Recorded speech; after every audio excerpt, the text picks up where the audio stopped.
Bonjour, je suis content de vous retrouver. Aujourd'hui, on parle de mouvement. Vous le savez, les conseils que je vous donne ne remplacent pas les conseils d'un professionnel de la santé. Je vous invite à en consulter un ou une. Vous allez trouver beaucoup d'informations, beaucoup d'exercices que je vous présente aujourd'hui dans mon livre Plus jamais malade, mon approche globale pour un corps en santé, et on va aussi faire des allusions à mon roman Corps étranger, publié aux éditions Stanké. Est-ce que faire du vélo stationnaire, c'est bon quand on a une maladie neurologique? Est-ce que ça donne quelque chose de faire du vélo stationnaire? Pourquoi du vélo stationnaire plutôt ou du vélo d'appartement qu'un vélo de route ou qu'un tapis de marche ou un autre appareil? On pourrait détailler chacun de ces appareils-là, mais aujourd'hui, je vous présente le vélo d'appartement ou le vélo stationnaire. Alors, la réponse à la question, la réponse courte, c'est oui. Le vélo d'appartement stimule, vélo d'appartement, vélo stationnaire, ce sont des synonymes pour moi aujourd'hui, stimule le mouvement en toute sécurité lorsqu'on vit avec la maladie de Parkinson, en toute sécurité pour autant qu'on a l'équilibre suffisant, un équilibre suffisant pour être sur le vélo, mais pour une grande proportion des personnes qui vivent avec la maladie de Parkinson, c'est une bonne stratégie thérapeutique. On peut il y a vraiment plusieurs avantages. On peut notamment modifier, adapter tous les paramètres. C'est bon, notamment pour le cœur. Le vélo d'appartement ou le vélo stationnaire permet de maintenir une activité cardiovasculaire régulière sans risque de chute, ce qui est bénéfique pour le cœur, mais aussi pour le cerveau. Je dis sans risque de chute. Il y a toujours un risque de chute si notre équilibre est perturbé, si on est sur un vélo d'appartement. Mais on compare avec le vélo de route. Alors, c'est vraiment beaucoup plus facile. Et le vélo, en soi, c'est bon pour le cœur. Mais le cœur, le système cardiovasculaire, oui, c'est une bonne idée chez tout le monde, mais encore plus lorsqu'on a une maladie évolutive, une maladie neurologique. Plus nos vaisseaux sanguins, plus notre cœur est en bonne santé, plus on sera outillé pour préserver sa qualité de vie, pour préserver sa force musculaire, même pour préserver son équilibre. Donc, j'ai mis un cœur, mais c'est le système cardiovasculaire. Et parfois, j'ai des patients qui me disent, là, j'ai la maladie de Parkinson, je ne commencerai pas à me battre en plus pour avoir une meilleure santé cardiovasculaire, mais en fait, la santé cardiovasculaire, elle est liée et elle va être de plus en plus liée à votre qualité de vie. Donc, le vélo d'appartement vous permet de prendre soin de votre cœur et de vos artères, notamment, et le vélo stationnaire contribue aussi à préserver votre mobilité articulaire, votre coordination. Deux aspects souvent affectés par la maladie de Parkinson. Alors, ça peut sembler contre-intuitif de se dire, je vais faire du vélo d'appartement ou du vélo stationnaire pour m'aider à marcher. Mais oui, ça va vous aider.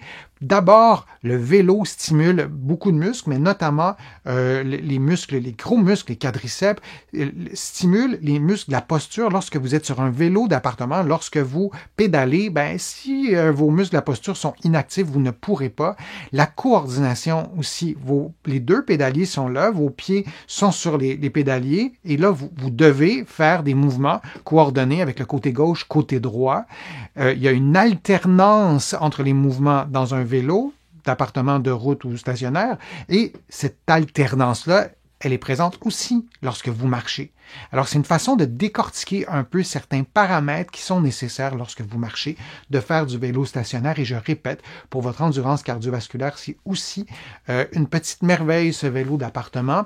Et il aide aussi à préserver, je le disais, la masse musculaire des membres inférieurs, en particulier des quadriceps.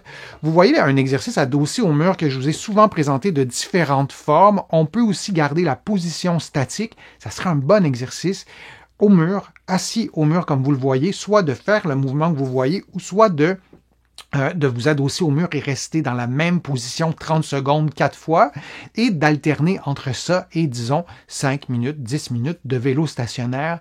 La force musculaire, la force des cuisses, elle est essentielle dans un contexte de qualité de vie, mais encore plus dans un contexte de maladie neurologique, de troubles neurologiques, notamment la maladie de Parkinson. Et il y a d'autres muscles qui sont stimulés aussi dans ces exercices-là, notamment les muscles de la posture. Quelques avantages sur le vélo de route. le vélo de route, je dis bien, hein?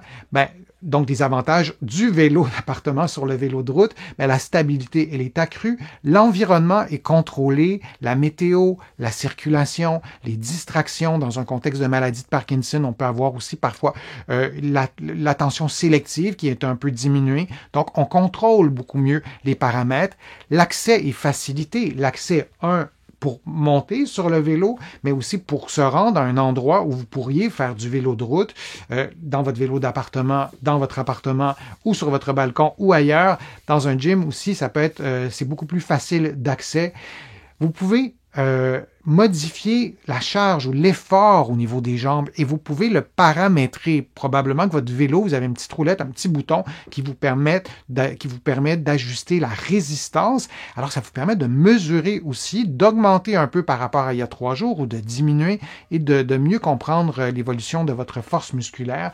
Et l'équilibre est moins sollicité, ce qui est un avantage ou un désavantage en quelque sorte, mais dans un contexte de maladie de Parkinson, où l'équilibre est un peu plus fragile, probablement, ou un peu plus, peut-être un peu diminué. C'est pas toujours le cas non plus au début de la maladie, par exemple, mais le vélo d'appartement, l'enjeu de l'équilibre sera un peu moins présent, mis à part lorsque vous montez sur le vélo, et c'est mon prochain conseil, évidemment, vous vérifiez à ce que le vélo soit stable, votre vélo d'appartement soit stable, accessible, pour éviter tout risque en montant, et c'est pas un détail. La maladie de Parkinson, c'est une maladie évolutive. On aimerait qu'elle ne le soit pas, mais c'est comme ça. Et si vous installez votre vélo d'appartement à un endroit au jour 1, peut-être que dans 6 mois, peut-être que ça sera un peu plus difficile de monter. Alors, votre organisation de l'espace doit être sécuritaire. Si vous avez un déséquilibre, vous devez avoir un endroit pour vous tenir. Le vélo doit être à la bonne hauteur. Vous allez trouver sur ma chaîne et d'autres des façons d'ajuster le vélo pour que ce soit confortable, ergonomique. Mais les règles de prudence sont tout aussi valables pour un vélo d'appartement qu'un vélo de route, bien sûr. Un autre conseil, commencez par de courtes séances de 5 à 10 minutes avec une faible résistance, puis augmentez graduellement la durée selon votre tolérance. On ne parle pas suffisamment de la sensation, pas de la sensation, mais de la fatigue dans un contexte de troubles neurologiques, dans un contexte de maladie de Parkinson, de sclérose en plaques. Donc, la fatigue, c'est toujours plus simple d'apprendre à connaître la réaction de notre corps face à un effort physique, en l'occurrence le vélo d'appartement. Commencez par 5-10 minutes. Vous allez voir comment votre corps réagit. L'idée, c'est pas de déclencher une fatigue démesurée, mais de déclencher une petite fatigue, comme lorsqu'on s'entraîne, on se sent un peu fatigué après, c'est une fatigue qui est saine, qui permettra à vos muscles notamment, ou ça sera un indicateur notamment que vos muscles sont peut-être en train de se construire, de se reconstruire, de prendre de la force, de la masse musculaire. Votre système cardiovasculaire aussi va s'adapter. Mais on ne veut pas déclencher une fatigue démesurée et en commençant par de petites périodes avec une faible résistance. C'est une façon d'apprivoiser tout ça et aussi d'apprendre à connaître les réactions de notre corps. Tenez un journal de vos séances en notant le jour, la durée, les bienfaits ressentis, j'y reviens dans une seconde, et d'autres données que vous jugerez pertinentes. Dans un contexte de maladie évolutive ou de troubles neurologiques, il peut y avoir un enjeu de motivation aussi. Notez les bienfaits immédiats que vous sentez lorsque vous faites du vélo stationnaire, du vélo d'appartement. Vous vous sentez mieux, vous respirez mieux, votre humeur, vous êtes plus de bonne humeur après avoir fait de votre vélo. Et si vous ne voyez pas d'éléments positifs, essayez d'en construire. Écoutez un balado pendant que vous faites votre vélo. Écoutez de la musique, parlez au téléphone ou trouvez un élément positif, agréable, qui est agréable pour vous et notez-le. Et ça peut être une façon aussi de se motiver pour continuer à faire votre vélo d'appartement. Et donc, c'est la réponse à ma question. Oui, c'est une bonne idée. Il y a d'autres types. Il y a le vélo elliptique. Il y a le tapis de marche où on peut se tenir, on peut placer nos mains.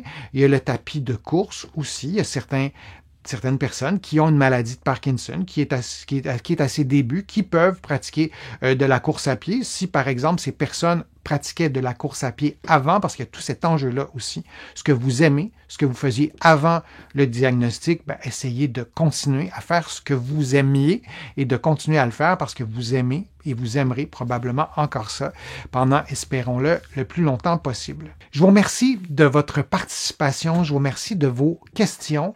Je les lis toutes, j'y réponds en direct, j'y réponds en rediffusion dans d'autres vidéos. Vous allez trouver beaucoup d'informations sur mon site web, le www.denisfortier.ca. Vous pouvez vous abonner aussi gratuitement à l'infolettre et vous allez trouver beaucoup d'informations dans mes livres. Mon livre Plus jamais malade, mais il y en a d'autres sur les douleurs au dos, sur le vieillissement, sur la marche, sur la respiration. Plusieurs d'entre vous, vous les connaissez déjà et je vous remercie aussi beaucoup pour vos contributions. Vous le savez, sans elles, je ne pourrais vous produire autant de nouveaux contenus. Vous pouvez contribuer en cliquant sur le petit cœur ou aller sur mon site web. Il y a d'autres façons aussi de contribuer autres que financières. Je suis Denis Fortier. Je vous remercie beaucoup. Je vous dis à une prochaine fois, à une prochaine vidéo. À bientôt.